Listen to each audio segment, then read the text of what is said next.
Olá, o Amigo Animal está começando e a gente quer mostrar para vocês uma das ídolas do Instituto Viva Bicho, que é a doutora Maria Ângela Panelli. Alguns de vocês, ou muitos de vocês, já devem seguir a doutora Maria Ângela, porque ela tem um trabalho maravilhoso com animais silvestres. Ela faz próteses para esses animais, implanta próteses nesses animais que têm um retorno à natureza, um retorno à vida, que raríssimos, muito poucos teriam essa chance. Então é um trabalho muito difícil, porque infelizmente a gente trabalha eles trabalham com tráfico de animais, né, que cresce a cada dia, a gente não sabe que mistério é esse, que fazem concurso, aumenta o número de policiais, aumenta o número de funcionários de fiscais, aumenta o número de tudo, mas o tráfico de animais silvestres também aumenta. Então, existe alguma conta aí que a gente não consegue fazer fechar. Mas vamos falar de coisa boa. A gente quer contar um pouquinho da doutora Maria Ângela. Oi, Ângela, tudo bem? Olá. Muito prazer em falar contigo. A gente te acompanha, fica ouvindo as tuas explicações, fica ouvindo as tuas histórias. E pra gente, quando eu falei para a presidente do Instituto, sabe com quem eu vou falar amanhã? Com a doutora Maria Ângela. Ela estava dirigindo, deu um berro e fez: eu não acredito! E assim, a gente está muito contente. E queria que você falasse um pouquinho da tua história. Primeiro, é um grande prazer estar aqui com vocês, tá bom? Muito obrigado pelo convite. A minha história é que, primeiro, eu fiz zootecnia na Unesp de Jaboticabal. Trabalhei como zootecnista um bom tempo, na cidade de Pires do Rio, Goiás. E aí, depois, vendo um monte de animais abandonados na cidade, eu resolvi fazer veterinária.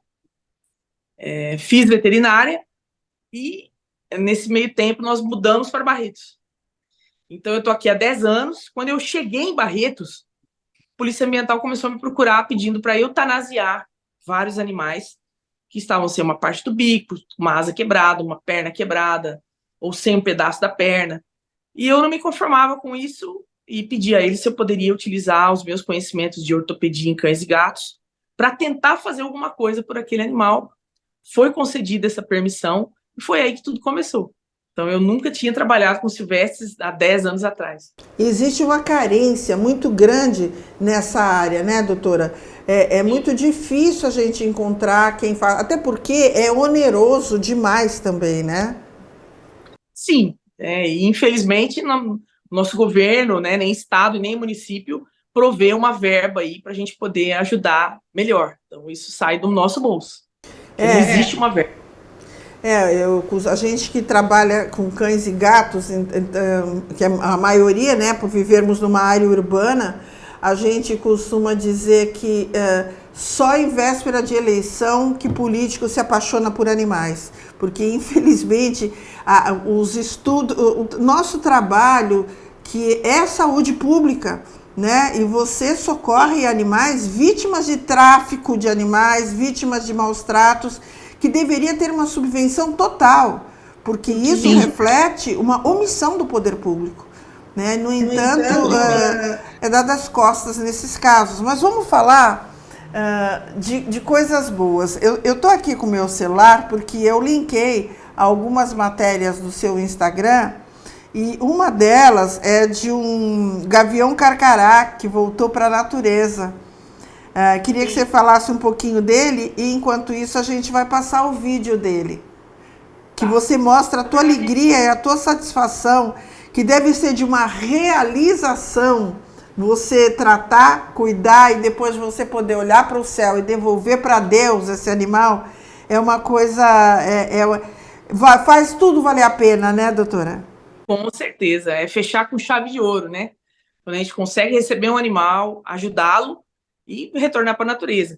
Esse gaviãozinho carcará, ele é um adolescente, ele foi encontrado numa cidade próxima aqui chamada Monte Alto, e eles trouxeram para nós porque ele ainda não conseguia voar, já estava quase pronto. Não tinha nenhum problema de saúde, graças a Deus, ele ficou conosco 12 dias, e aí a gente já percebeu que ele estava pronto para ir embora, e chegou o momento maravilhoso de poder soltar, que realmente é o ápice, né, de você ver o bichinho voltar para o lugar dele. E a adaptação desses animais, vamos falar um pouquinho das próteses que você implanta nesses animais. Eu vejo aqui o caso da melancia, viu, gente? A melancia é uma maritaca, doutora? Isso, é o melancia, o machinho. O melancia. É uma maritaca. Melancia é uma maritaca que foi encontrada sem as duas patas, gente. Quer dizer, a chance de sobrevivência, zero, né? Na natureza, zero, né? Porque ele não pode se empoleirar em nada. Então, ele foi entregue num local, né? Numa instituição, e a pessoa entregou achando que eles fossem cuidar, né? Só que eu até falo, quero deixar claro aqui que não é culpa da instituição, nem do profissional que recebeu, mas ele foi para a eutanásia, né? Não tem recurso. Poucas pessoas fazem prótese hoje, né? Então ele foi para a eutanásia e a sorte dele, que havia uma estagiária no local, e ela pediu para tomar conta dele, mesmo sem as patas, né? Foi concedida a permissão, só para não matar o bichinho, e ela nos procurou e deu certo a gente colocar essas próteses aí. Nossa, gente, vocês estão vendo aí, né, gente? Ele andando como se nada tivesse acontecido. Até nisso eles são superiores a nós, né? Que eles não têm aquele conflito de agora, minha vida, o que será de mim, né? Eles aceitam com muita naturalidade, né? Vamos dizer assim. Exato. E aceitam, né, assim, com muita gratidão essa nova chance de vida, né? Eu sinto muito isso neles. Exatamente. Aí eu vejo também, que vocês vão ver, gente, de uma jabuti, que foi feita uma reconstrução completa do casco dessa jabuti. Meu Deus, destruído. O que foi feito? Passou um carro em cima dela? O que foi isso? Na verdade, nós não sabemos. Ela foi encontrada assim, e eu tenho a impressão, porque pelas lesões, não foi carro.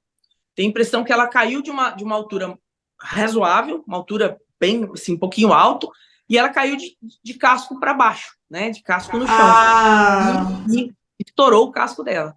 Porque quando é carro, existem outras lesões em partes moles, né?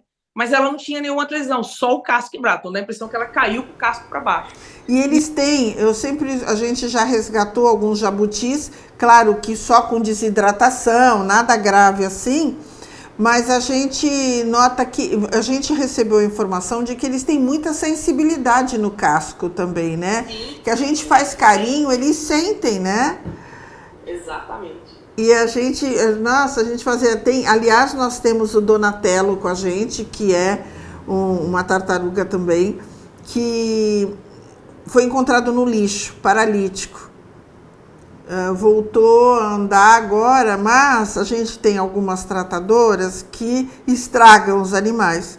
O que acontece? Ela acostumou de tal jeito que ele coma na mão dela que a gente não consegue doar, porque ele não aceita comida de mais ninguém, só da mão dela. Então, isso é muito ruim. Então, o que a gente está fazendo? Fazendo ela passar o trono para alguém, entendeu? Para ver se divide isso, porque se ela fica doente, se ela falta uma semana, ela saiu de férias e levou para casa. Então, é assim, a gente tem que tomar esse cuidado também, né, doutora? Concordo, perfeito. Um outro caso que eu queria conversar com você foi uma prótese de bico em tucano toco, filhote. Sim. Ele chegou com o bico literalmente cortado no meio, né? Isso é osso que tem aqui, tem cartilagem, eles sentem dor, doutora?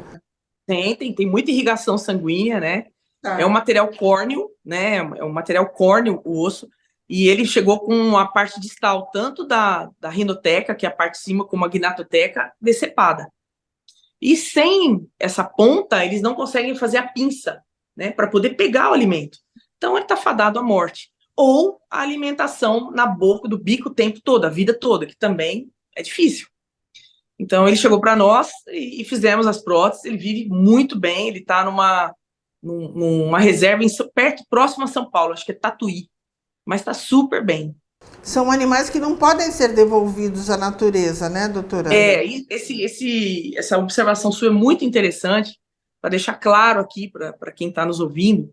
Qualquer animal silvestre que recebe uma prótese ou uma órtese, ou um implante metálico, ele não pode voltar para a natureza, por um simples motivo de colocar em risco a vida do possível predador. Ah, meu Deus, eu não tinha pensado nisso. Muito. Nossa, é brilhante. Porque se ele for predado, por exemplo, se ele morrer, ou se ele for predado, um outro animal vai comer ele. E vai comer um pedaço de metal, pelo menos. A gente vai pôr em risco o possível predador. Então, ele não pode voltar para a natureza. Aí eu sou muito interpelada em relação a isso. Ah, mas então se não pode voltar para a natureza, faz a eutanásia. Eu ainda sou contra e eu me defendo da seguinte forma. Todo animal silvestre que recebe um implante metálico que não vai voltar para a natureza, reprodutivamente falando, ele está saudável. Então, para onde ele for, para um zoológico, para um santuário, para um possível tutor, né, que se conseguir a concessão de estar com ele, esse animal é um banco genético vivo. Sim, né? sim, Porque ele, claro. reprodutivamente falando, ele é perfeito. Então, vale a pena ainda é interessante, só não dar a vida dele, né? Manter a vida dele, que é o que todos queremos, quem está vivo quer continuar vivo, né? Uma vida confortável e ainda ele é um banco genético vivo. Quando a gente, para aquelas pessoas que não têm essa ligação emocional com os animais, a explicação de ser um banco genético vivo, para muitos biólogos é o suficiente. Né? Para a gente que trabalha com animais, a gente pensa assim, é um ser vivo, ele tem o mesmo direito que qualquer um de nós de estar vivo. Se ele não pode viver na natureza, ele pode viver bem em outro lugar, né? Exatamente. Então, é muito emocionante essa visão e a gente saber que em todos os lugares existem pessoas. Às vezes a gente, quando lida com proteção animal, a gente fica muito para baixo, às vezes muito depressivo, achando que nada funciona, nada presta, nada vale a pena. Mas a gente precisa descobrir pessoas como você, pessoas que trabalham com animais dessa forma, com essa visão, para a gente entender que nada está perdido, não. Existe muita gente maravilhosa nesse mundo, é que infelizmente se dá mais atenção para a desgraça, né, do que para as coisas boas. Eu queria que você me falasse um pouquinho das torres onde você pegou. Foram dois carcarás, doutora? De uma torre de telefonia aí em Barretos. Aqui em Barretos. Eu fui chamada por uma empresa que está do lado da torre, né? Que eles viram, né, uma pessoa fazendo a manutenção na torre e os carcarás foram lançados de lá, de cima. Gente, o que passa na cabeça de um imbecil desse, que ele está trabalhando, tem dois carcarás, ele é um cagão, ficou morrendo de medo e jogou ele já de cima. É mais ou menos isso, né? Eu até peço, né? Eu fiz um apelo e aproveito aqui essa oportunidade para fazer esse apelo. Que as empresas de telefonia treinem, né, o seu pessoal, né? Eu sei que é terceirizado o pessoal, mas que exijam que tenham treinamento, porque sempre vai ter ou carcará, que gosta muito de altura, urubu gosta muito de altura para fazer ninho, sempre vai ter um bichinho ali. Quer dizer, ele está sendo empurrado do local dele, que é a natureza, a gente está encostando com os condomínios, né? Então ele vem para a cidade, ele não tem muita alternativa. Agora ali bastava o quê? Tirar o ninho, tirar os dois e colocar no chão, porque eles já estão grandinhos. Ou pelo menos acionar o corpo de bombeiros, acionar alguém da cidade para buscar. Encontraram eles no chão, foi isso? Sim. Aí essa empresa que está do lado me chamou, eu fui lá, busquei, e eles estão quase para voar. Acho que mais uma semana eu vou soltar. Ai, que coisa mais linda, né? Graças a Deus, esses vão embora. A mesma coisa acontece com poda de árvore, viu, doutora? Aqui em Santos, como nas outras cidades, é terceirizado, né? A empresa vem fazer poda de árvore, poda-se as árvores assim enlouquecidamente, um calor insuportável. Nós aqui em Santos é um calor insuportável, poda-se as árvores enlouquecidamente, né? E passa aí quando todo mundo se manifesta, não, mas isso é feito por um profissional assim, por um profissional assado, é analisado isso, é analisado aquilo. Todas as justificativas são dadas, mas a gente encontra vários ninhos jogados no chão. Então, isso é muita maldade, sabe? Eu tenho certeza que se houvesse uma explicação, um esclarecimento à população, porque, e é verdade que eu vou te dizer, uma das maiores solicitações na ouvidoria pública da cidade é pedido da população para cortar a árvore. Então, é assim, eu entendo a prefeitura também. Ele não corta a árvore, amanhã essa árvore cai na casa dele, ele processa a prefeitura. Então, precisa ser entendido que, pelo amor de Deus, tem vidas nessas árvores, né? Assim como tem vidas nas redes de telefonia. Então, é isso mesmo, mais conscientização, né? E aí, eu vi também tamanduá com filhotinho. Sim.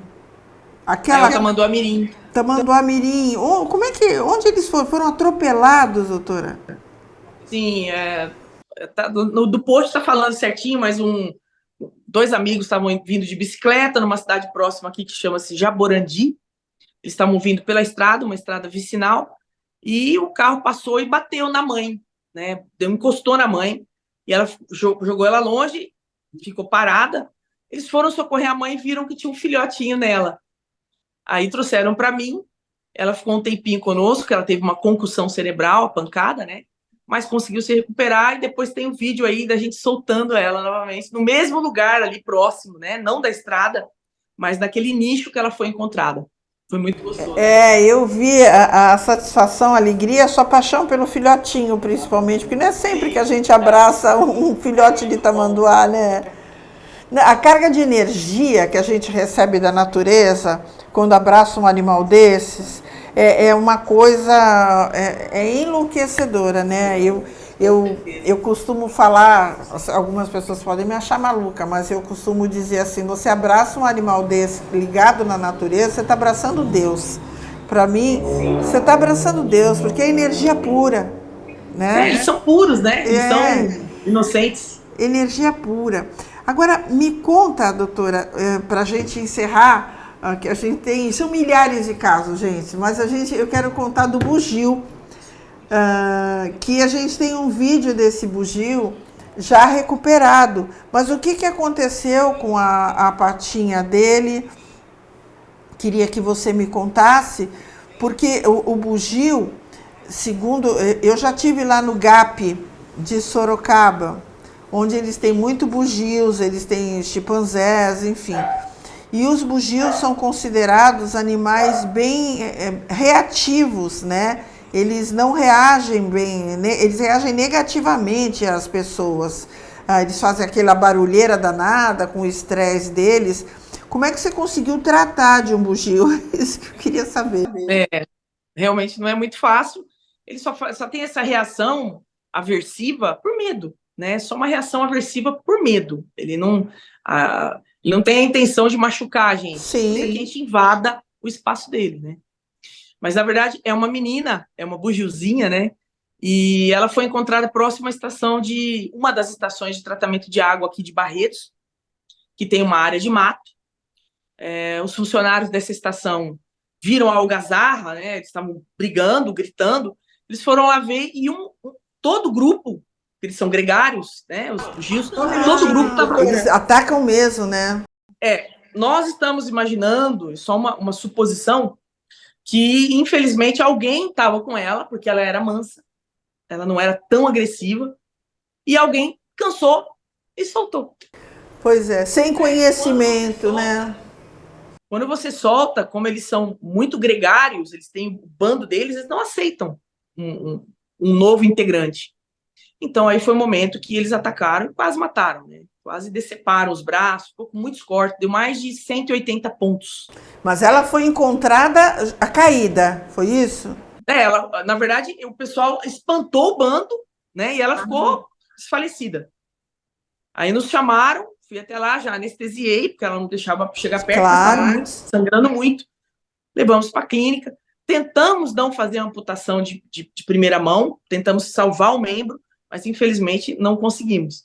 Então teve uma segunda cirurgia depois, onde foi amputado, mas ela foi para uma reserva maravilhosa, hoje ela está super feliz, muito bem tratado, já engordou, né, e já aceita os tratadores como amigos. Gente, a gente vai dar uma cortadinha rápida nesse papo com a doutora Maria Ângela, porque tá muito bom esse papo, tem muita história para contar e a gente vai estender o programa sobre esse assunto, tá bom? Daqui a pouco a gente volta.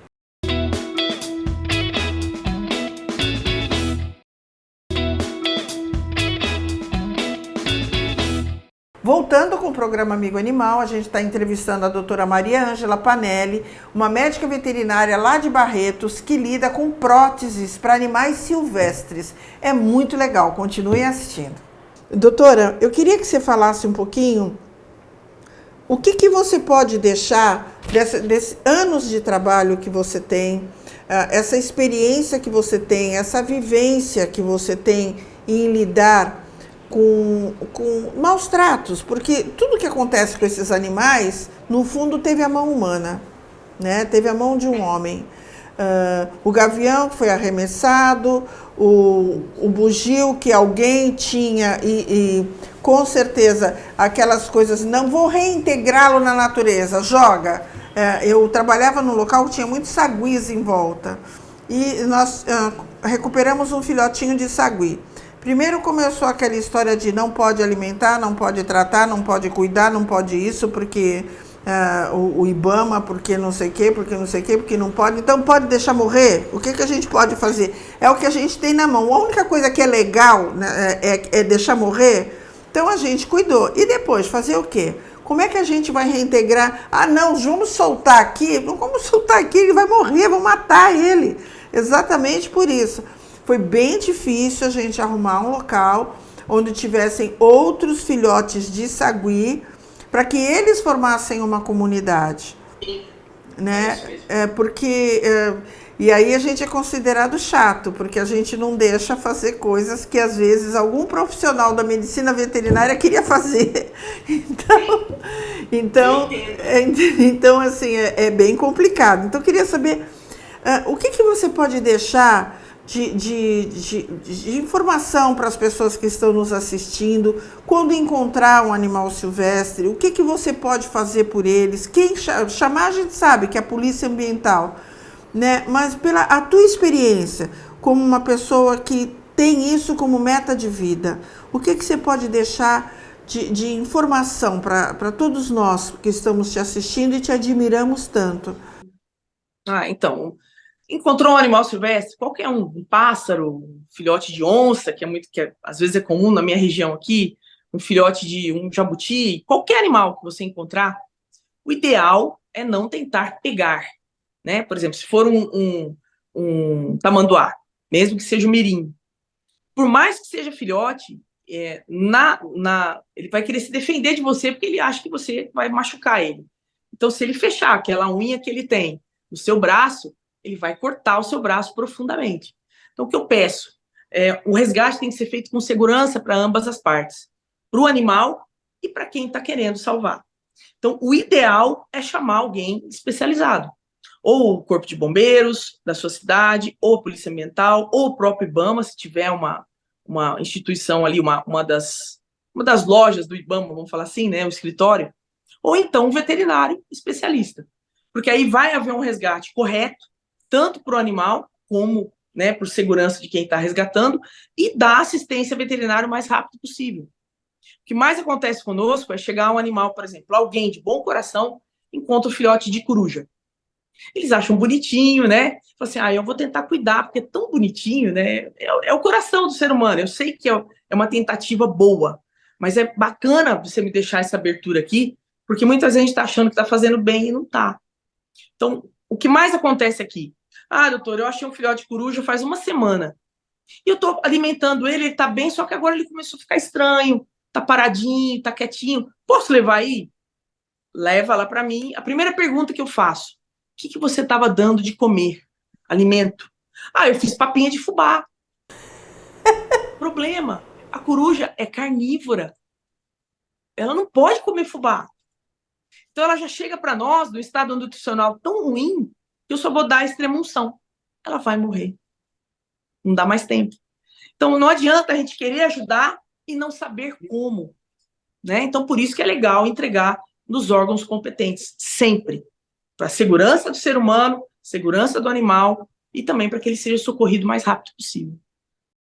E também, gente, sigam o Instagram e o Face da doutora Maria Ângela, que a gente aprende muito em como lidar com os animais, especialmente os silvestres. Ela cuida de animais domésticos também, mas especialmente os silvestres, e como lidar com os animais de uma forma holística, de uma forma ampla, de uma forma onde que não se vê só a parte clínica, a parte física, o que ele quebrou, o que ele precisa, o que tem que ser feito, onde é visto todas as necessidades dos animais, inclusive a necessidade emocional, a necessidade psicológica, tudo que ele precisa, porque isso vai agregar no tratamento clínico. Meu Deus, faculdades de medicina veterinária precisam ter a matéria comportamento animal, porque é impressionante a falta de conhecimento, muitas vezes, no manejo desses animais. O tratamento clínico está corretíssimo, mas ele poderia ter dado mais resultados e muito mais rápido se tivesse dado atenção para a questão comportamental, para que se entenda quais são as necessidades emocionais desse animal. Então é muito importante, que é o caso da doutora, que trata esse animal conhecendo todas as necessidades dele, físicas e emocionais. Então, doutora, deixa o seu Insta, por favor. É Maria Ângela Veterinária 2. Tem que pôr o número 2 porque ele já foi hackeado. Né? Então, infelizmente, eu tive que pôr o número 2. Então, Maria Ângela Veterinária 2. Eu estou vendo aqui, é Maria Ângela Veterinária 2. 2. Tá bom, então, gente, eu espero que vocês tenham gostado. Eu amei, adorei. Agora tá sendo que nem filminho, que nem Netflix. Eu quero assistir as outras reportagens e, de nossa parte, nosso mais profundo respeito por seres humanos como você nesse planeta, tá bom? Que Deus te abençoe muito, com muita saúde. Agradeço muito essa oportunidade. O prazer foi imenso estar aqui com vocês, tá bom? Beijão. Beijo. E a gente fica por aqui com o programa Amigo Animal. Espero que vocês tenham gostado. Até a semana que vem.